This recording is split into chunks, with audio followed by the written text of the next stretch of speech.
And the question I want to ask you is simply this: how do you see you? Okay? How do you see you? See, what many people may not realize is that how you answer this question will affect every relationship that you have. When we begin to look at your family dynamic and how your family is operating and how you see it, how you see you is going to affect every relationship you have. How you see you is going to affect your relationship with your spouse. How you see you is going to affect your relationship with your kids, with your grandkids, with your coworkers, with your friends, with your enemies. How you see you affects every single area. And I mean, you could just ask yourself a couple questions to really answer this. For example, you, in your life, when you look in the mirror, the person that you see looking back at you, do you see a person who's a victim, or do you see a person who's an overcomer? Because how you answer that question is going to begin to dictate the relationships that you have, especially the relationships you have under your own roof. Or let me ask you this question. Are you, in your life, are you the sum total of what you've done or what you could become today? Are you the sum total of everything that's happened in the past, accumulation to right now, what you've done, or are you the sum total of what you have the potential to become? The answer to that makes a difference in your life. Let me ask you one more. Are you what your sin has created, or are you what the Son is creating? Think about that. Are you what your sin has created, or are you who the Son is creating? Because the answer to this matters inside of your life. You see, for a lot of us in our lives, we look at our lives, we have a hard time seeing ourselves through the eyes of God, right? We see ourselves through our mistakes. We see ourselves through our yesterdays. And we even see ourselves through the eyes of others and what others may think about us, the facade, the mask that we choose to wear. But we have a hard time seeing ourselves the way that God sees us.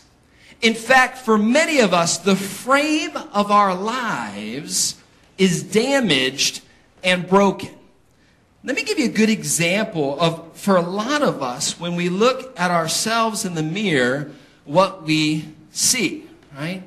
We have a frame. You can imagine a frame, right? Imagine your face in there, right? And this frame is that thing that surrounds who you are, sort of that true you. Well, the frame that a lot of us have is damaged and broken.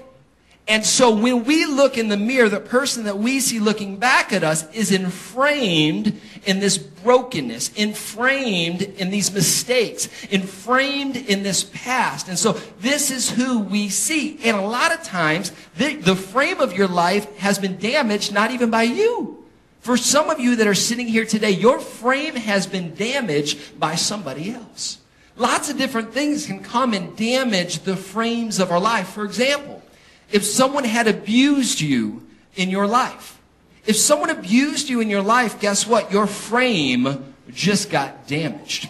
And now when you look in the mirror, your frame being damaged by that abuse is part of who you see looking back at you. You didn't do that. You didn't ask for that. That just happened to you. But in that moment, part of the frame of your life was chipped.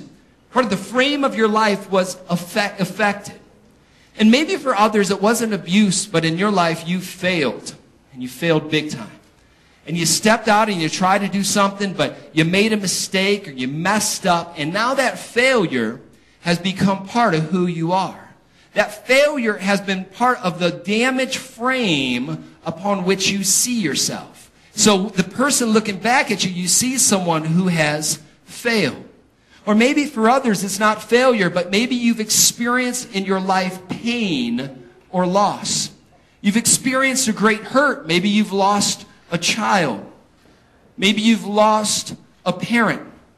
Maybe you lost or are losing someone who means the world to you in your life.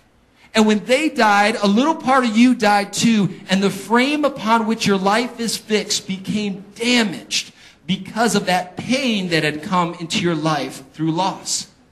For some of you, it may not be any of this. For some of this, it's just the pride of life. You feel like you're so good, you're so great. You look down your nose at everybody else. And when you do that, you begin to look at yourself through this frame of pride. And that begins to affect how you see yourself.